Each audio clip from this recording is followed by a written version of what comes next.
Lagay tayo mantika. Gisa natin yung bawang, sibuyas,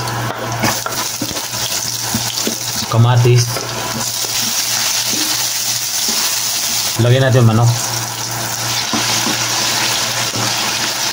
Lagay tayo paminta, asin. Lagay natin yung okra, sitaw, talong.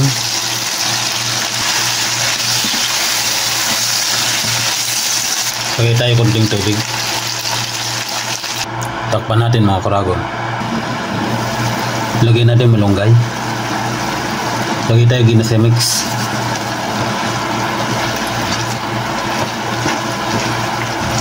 Ayan mga karagon, luto ng ating simpleng ulam. Thank you for watching.